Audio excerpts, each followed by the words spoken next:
Hello students, I welcome you to today's session of learning where we'll learn some of the aspect of application of moment of force.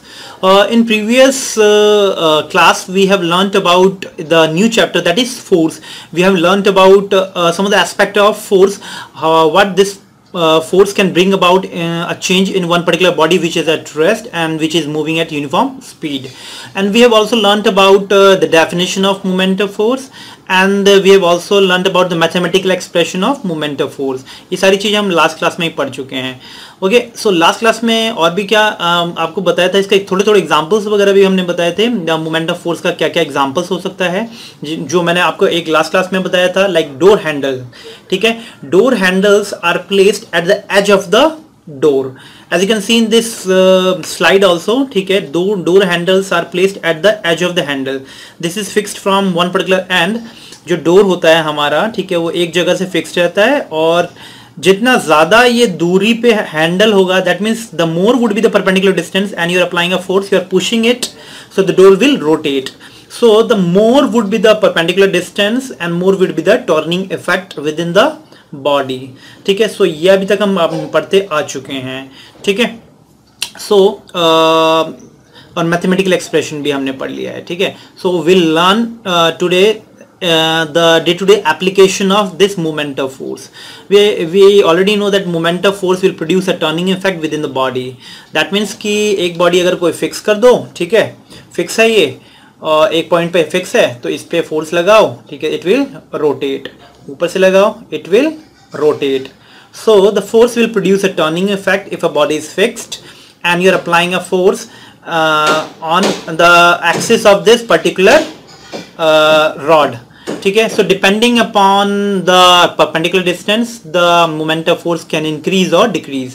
जैसे कि हम यहाँ पे force apply कर रहे थे middle में, तो मोमेंट ऑफ फोर्स थोड़ा कम होगा. दैट मीन्स का इसका टर्निंग इफेक्ट थोड़ा कम होगा क्योंकि ये डिस्टेंस कम है. यहाँ पे फोर्स लगाओगे तो जल्दी से आसानी से रोटेट कर जाएगा. मीन्स कम फोर्स लगाने पे ही रोटेट कर जाएगा. यहाँ पे आपको ज्यादा फोर्स लगाना पड़ेगा इसको रोटेट करने के लिए. ठीक है, सो let us discuss the application of force, moment of force in today's session. Okay, देखो, door handles are placed at the free end of a door. ठीक है, ये ऑलरेडी मैं आपको एक एग्जांपल बता चुका हूं. आप यहां से पुश करोगे इस पर्टिकुलर पॉइंट पे तो आपको ज्यादा ग्रेटर फोर्स अप्लाई करना पड़ेगा in order to make this body rotate. Okay, आपका सेकंड एग्जांपल चलो देख लेते हैं हम. Hand flour grinder has handle near its rim. What does it mean कि जो आपका फ्लोर है, ठीक है, जो फ्लोर है जो आपने शायद गाँव वगैरह में देखा होगा. ठीक है, तो वो क्या करते हैं, वो हैंड से आपका ग्राइंड जो जितने भी आपके सीरियल्स वगैरह वो बीच से डालते हैं. As you can see in this picture you can put the cereals at the middle. ठीक है, it will go in and finally you will get a powdered form which will come out of it. So the handle through which you can rotate this particular instrument or you can say this device is placed at the rim, means corner पे placed होता है. ठीक है, तो इसका मतलब ये perpendicular distance, ये मिडल से यहाँ तक का डिस्टेंस ज़्यादा होगा भाई. डोर हैंडल कहीं यहाँ होगा इस तरफ कॉर्नर पे, सो ये डिस्टेंस ज़्यादा होगा. आप यहाँ प्लेस करोगे तो उसको रोटेट करने में ज़्यादा मेहनत लगेगी आपको. So in order to reduce the force, the handles are placed at the rim. That means at the corner of this particular stone floor grinder. ठीक है, जनरली फ्लोर ग्राइंडर स्टोन्स के ही होते हैं, आपने देखा होगा. दैट इज इन हिंदी में इसको चक्की कहते हैं. ठीक है, चक्की पीसना. ठीक है, okay, now let us discuss about spanner. Spanner is also called as wrench. Wrench भी कहते हैं इसको. ठीक है, the spanner has a long handle to increase the turning effect. What does it mean? कि देखो ये रिंच है, ठीक है, आप इस पर्टिकुलर पॉइंट से इसको क्या करोगे, फोर्स लगाओगे और ये नट क्या होता है, ओपन करने के लिए यूज होता है. ठीक है, नट को या तो टाइट करने के लिए यूज होगा या ओपन करने के लिए यूज होगा. तो रिंच इज, इसका जो ये वाला पोर्शन है, इट इज प्लेस्ड एट नट से नट को ओपन करने के लिए या टाइट करने के लिए यूज किया जाता है. ठीक है, so spanner is also called as wrench. तो जितना ज्यादा ये बड़ा हैंडल होगा तो उतना ही आपको कम फोर्स लगाना पड़ेगा in order to rotate that particular spanner. ठीक है, सो दैट मीन्स कि आप अगर मैं आपको कम फोर्स में, ठीक है, किसी पर्टिकुलर नट को रोटेट करना है तो आपको रिंच लेना पड़ेगा लॉन्गर एक्सिस का, या लॉन्गर हैंडल का रिंच लेना पड़ेगा और स्पैनर लेना पड़ेगा, ठीक है।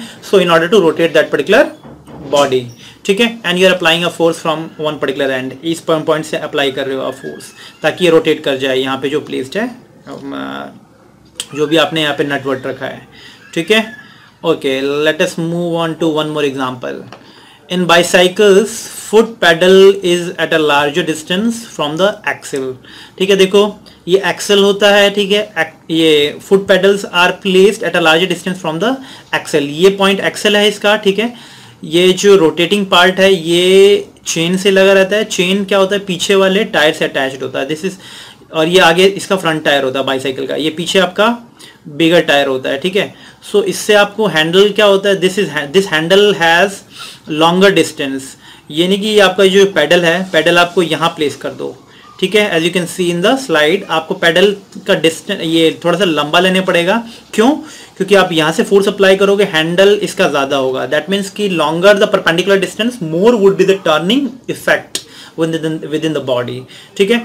सो आपको ये भी पता होना चाहिए, this is also one of the example, ठीक है। और भी बहुत सारे एग्जाम्पल्स मैं ऑलरेडी आपको बता चुका था, एक सीसॉ का भी आपको मैंने एग्जाम्पल बताया था कि अगर बीच से, if this is a rotating axis, ठीक है, ये पर्टिकुलर रोटेटिंग एक्सिस है, यहाँ पे आप क्या कर दो, इसको एक सपोर्टिंग एज रख दो, तो सपोर्टिंग मटेरियल रखोगे तो ये क्या होगा, it can easily be balanced, ठीक है, बिकॉज इसका होल मास कॉन्सेंट्रेटेड होता है इसके मिडल पे, ठीक है। सो आप यहाँ से ही इसको बैलेंस कर सकते हो, ठीक है। तो सीसॉ में होता क्या है, इस पर्टिकुलर पॉइंट से आपको बैलेंस कर दोगे, ठीक है, और यहाँ पे बैठो आप, जैसे ही बैठोगे तो वेट इस पे फोर्स लगेगा, दैट मीन्स आप बैठे रहे हो तो that means you are having mass, that means you are having weight. So with weight m into g you will be attracted towards the center of earth, weight से आप नीचे mg force से आप नीचे अट्रैक्ट करोगे, और ये इसका डिस्टेंस है, परपेंडिकुलर डिस्टेंस, तो इट विल रोटेट, ठीक है। अगर आप एक और बॉडी को क्या कहते हैं, दूसरा पर्सन भी अगर यहाँ पे आके बैठ जाए, ठीक है, तो डिपेंड करता है, वो भी आपका मिडल में है, ठीक है, ये दिस इज मिडल में आपका ये डिस्टेंस और ये डिस्टेंस दोनों सेम है, ठीक है। तो यहाँ पे बैलेंस करने के लिए इसका वेट और इसका वेट दोनों बराबर होना चाहिए, ठीक है, ताकि ये रोटेट ना करे, ठीक है। This weight will take it body to move in this particular direction and this will make it to move in this particular direction, so these will cancel out each other if the masses are equal, ठीक है। और ज़्यादा मास, suppose करो एक भारी वाला भरकम वाला क्या कहते हैं, भारी भरकम वाला कोई आदमी यहाँ बैठ जाता है और एक पतला और दुबला यहाँ पे बैठ जाता है, तो ऑटोमेटिकली इसका वेट ज़्यादा है तो ये फोर्स ज़्यादा लगेगा, तो ये it will rotate like this. इसका जो टर्निंग इफेक्ट होगा और इसका टर्निंग इफेक्ट ज़्यादा होगा, तो इसका टर्निंग, तो नेट टर्निंग इफेक्ट इस पर कितना होगा, दिस माइनस दिस, ठीक है। This thing will learn in today's session, थोड़ा सा हम न्यूमेरिकल्स वगैरह भी प्रैक्टिस कर लेंगे, ठीक है।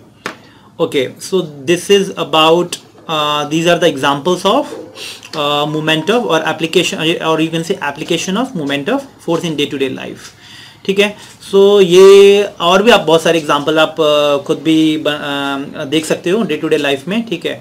Not only these are the examples, ठीक है, आप खुद भी सोचना, ठीक है, कि और कौन कौन से एग्जाम्पल्स हो सकते हैं जिसमें रोटेटिंग इफेक्ट का मोमेंट ऑफ फोर्स का रोल प्ले होता है, ठीक है। Okay, so now let us move on to the numerical portion, ठीक है। एक ये आपका बुक में भी क्वेश्चंस इस टाइप के हैं, ठीक है। देखो, a person using a 40 centimetre long handle spanner to open a nut by applying a 120 newton force, what should be the length of handle if he want to open the nut by applying a force of 80 Newton. देखो, एक spanner लिया आपने, वही wrench लिया है, ठीक है, तो नट को ओपन करने के लिए है, ये यहाँ से यहाँ पे नट है, ठीक है, तो मैं आप क्या करूँगा, फोर्स लगाऊंगा, ठीक है, नट को इस पे प्लेस कर दूंगा और यहाँ पे से फोर्स लगाऊंगा इसको, ठीक है। तो व्हाट विल हैपन, कि होता क्या है कि आप 120 न्यूटन का फोर्स लगा रहे हो, ठीक है, ताकि इसको रोटेट हो जाए, तो 120 न्यूटन और इसका परपेंडिकुलर डिस्टेंस कितना है, इसका हैंडल का डिस्टेंस कितना है, 40 सेंटीमीटर, ठीक है। तो as you can see in the solution, force is 120 newton and arm length is d is equal to 40 centimetre, तो डिवाइडेड बाय 100 कर दूंगा तो मीटर में आ जाएगा, तो that is equal to 0.4 metre. So moment of force of this particular body is force into displacement, 120 into 0.4 is 48 newton metre. तो 48 newton metre हो गया इसका, ठीक है। सो इस नट को रोटेट करने के लिए आपको 48 न्यूटन मीटर का मिनिमम टर्निंग इफेक्ट देना पड़ेगा बॉडी में। That means minimum moment of force इस नट को रोटेट करने के लिए कितना चाहिए भाई? 48 न्यूटन मीटर, ठीक है। ओके, न्यूटन मीटर इज ऐसा unit of moment of force, ठीक है। ये हम ऑलरेडी पढ़ चुके हैं। सो अब क्या होगा, अगर आपने एक नया रिंच लिया, ठीक है, जो एक नया स्पैनर लिया, उसका हैंडल कितना हो ताकि आप सिर्फ 80 न्यूटन अगर फोर्स लगाओ तभी भी वो रोटेट कर जाए, मीन्स ओपन हो जाए, ठीक है। तो आप एक नया स्पैनर लिया आपने, चलो सपोज करो इसका लेंथ थोड़ा कम है, ठीक है। तो कोई नया हैमर लिया, तो आप फोर्स कितना लगा रहे हो, ठीक है। ऑल्दो आप फोर्स कम लगा रहे हो ना, ठीक है, तो आपका और आपको इसको रोटेट कराने के लिए 48 न्यूटन मीटर चाहिए टर्निंग इफेक्ट। तो ऑब्वियसली बात है आपका ये लेंथ ज़्यादा होना चाहिए, ठीक है, क्योंकि पहले 120 न्यूटन लग रहा था भाई, 40 सेंटीमीटर लेंथ चाहिए थी। तो आप 80 लगाओगे, कम फोर्स लगाओगे तो परपेंडिकुलर डिस्टेंस तो ज़्यादा होना चाहिए ताकि वो रोटेट कर जाए उसको, ठीक है। तो ऑब्वियसली बात है पहले वाला सपोज करो इतना ही लेंथ था, ठीक है, अब बढ़ गया लेंथ, ठीक है।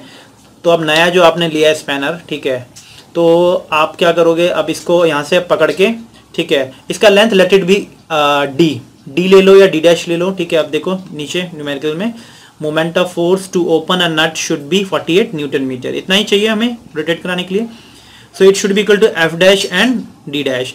एफ डैश जो नया फोर्स आपने लगाया, 80 न्यूटन का फोर्स लगाया है एक नट को रोटेट कराने के लिए, ठीक है। तो इसका डी डैश, इसका लेंथ कितना होना चाहिए, ठीक है, वही आपको निकालना है। तो सेम कर दो, 48 न्यूटन से is equal to F dash into D dash, ठीक है। 48 is equal to F dash लगाया आपने 80 न्यूटन, तो D dash would be equal to 0.6 metre. तो 0.6 मीटर को सेंटीमीटर में कन्वर्ट कर सकते हो, तो it would be equal to 60 centimetre. और ये आपका प्योरली मैथमेटिक है और ज़्यादा कोई बहुत टफ न्यूमेरिकल भी नहीं है। This is one of the simplest examples, ठीक है, that you can do. So the handle length should be 60 centimetre. So जो नया आपने रिंच लिया है उसका हैंडल होना चाहिए 60 सेंटीमीटर का। क्यों? अब ज़्यादा होना चाहिए ना, ज़्यादा इसलिए होना चाहिए क्योंकि आप फोर्स कम लगा रहे हो, ठीक है। और रोटेट कराने के लिए इसको सिर्फ चाहिए 48 न्यूटन का, 48 न्यूटन मीटर का टर्निंग इफेक्ट चाहिए, ठीक है। तो दैट्स वाई इसका हैंडल थोड़ा पहले वाले से ज़्यादा होना चाहिए, नए वाले रिंच का, ठीक है। Okay, now let us discuss 1 or 2 or more examples, ठीक है।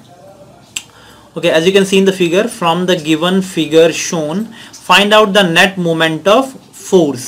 नेट मोमेंट ऑफ फोर्स पता करना है। देखो एक रॉड है, ठीक है, देख लो जस्ट लाइक दिस, एक रॉड है, ठीक है, इसको फिक्स कर दिया आपने मिडल से ओ पॉइंट पे। This is a fix point through which this rod can rotate, okay.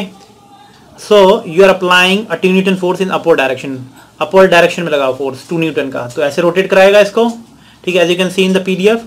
और यहाँ से लगाओ आप 10 न्यूटन का फोर्स जो इसको नीचे लेके जाएगा, तो इसको ऐसे रोटेट कराएगा। दैट मीन्स ये वाला रोटेशन होगा, ये वाला रोटेशन होगा क्लॉकवाइज, और ये वाला रोटेशन अब नीचे से फोर्स लगाओगे ये भी रोटेट कराएगा क्लॉकवाइज, ठीक है। सो दोनों का क्लॉकवाइज मोमेंट ऑफ फोर्स मैंने आपको बताया था, it has to be taken to be negative, ठीक है। बट मैग्नीट्यूड इसका क्या होगा, ठीक है, मैग्नीट्यूड हम अब पता कर लेते हैं। देखो moment of force of 2 newton force, ठीक है, ये 2 न्यूटन वाले का भाई कितना मोमेंट ऑफ फोर्स होगा, 2 मल्टीप्लाइड बाय परपेंडिकुलर डिस्टेंस, ये 2 मीटर है, so 2 × 2 that is equal to 4 newton metre, और ये क्लॉकवाइज है तो इसको क्लॉकवाइज रोटेशन करवाएगा ये 2 न्यूटन वाला मोमेंट, 2 न्यूटन वाला फोर्स, ठीक है।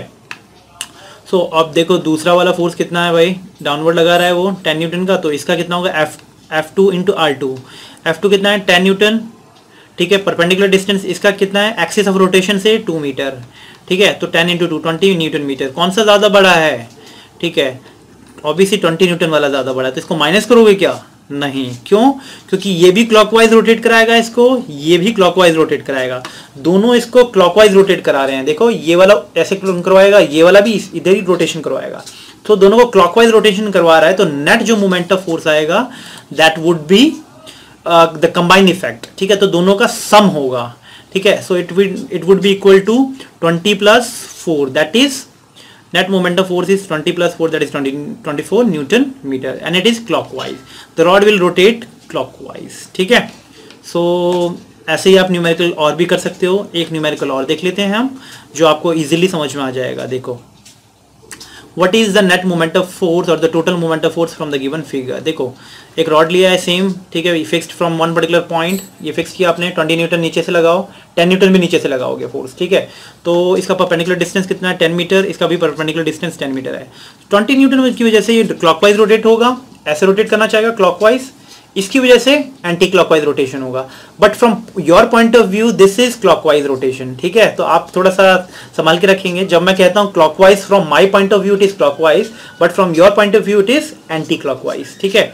तो ये वाला ज्यादा है कि ये वाला क्लॉकवाइज ज्यादा है, ठीक है, क्योंकि अब ये दोनों अपोजिट डायरेक्शन में, तो एक दूसरे को सबस्ट्रैक्ट कर देंगे। देखो moment of force of 20 newton force is 20 into 10 that is 200 newton metre, that is clockwise, ये क्लॉकवाइज रोटेट कराएगा। इतने इसका टर्निंग इफेक्ट इतना होगा 200। अब moment of force of 10 newton का कितना होगा anti clockwise turning effect 10 into force into perpendicular distance 10 metre, ये this is the fix point, तो this is the perpendicular distance 10 metre, तो 10 इंटू 10 तो 100 न्यूटन मीटर। कौन सा ज्यादा बड़ा है 200 न्यूटन, ठीक है, और ये क्लॉकवाइज प्रोड्यूस करता है, ये एंटी क्लॉकवाइज, तो दोनों को सब्सट्रैक्ट करना पड़ेगा। क्लॉकवाइज वाला ज्यादा है तो फाइनली ये क्लॉकवाइज रोटेट कराएगा, ये इसका टर्निंग इफेक्ट इसको कैंसिल कर देगा, ठीक है। So the net moment of force is 200 minus 100 that is 100 newton metre and it would be in clockwise direction, that means this rod will move clockwise, ठीक है। ये वाले का मोमेंट ऑफ फोर्स ज्यादा था उससे, तो ये नेट 100 न्यूटन मीटर इसका effective rotation moment of force होगा, टर्निंग इफेक्ट होगा, और इट वुड बी क्लॉकवाइज, ठीक है। तो ये हैंडल पूरा क्लॉकवाइज मूव रोटेट करा देगा, ठीक है। सो लाइकवाइज आप सारे ये सब चीज़ें क्या कहते हैं, ये न्यूमेरिकल्स प्रैक्टिस आप करते रहें, ठीक है, ओके। और जितने भी आपके बुक्स वगैरह के न्यूमेरिकल वगैरह प्रैक्टिस करते रहें, जितने भी मोमेंट ऑफ फोर्स के और भी न्यूमेरिकल्स आपके आ रहे हैं, ठीक है।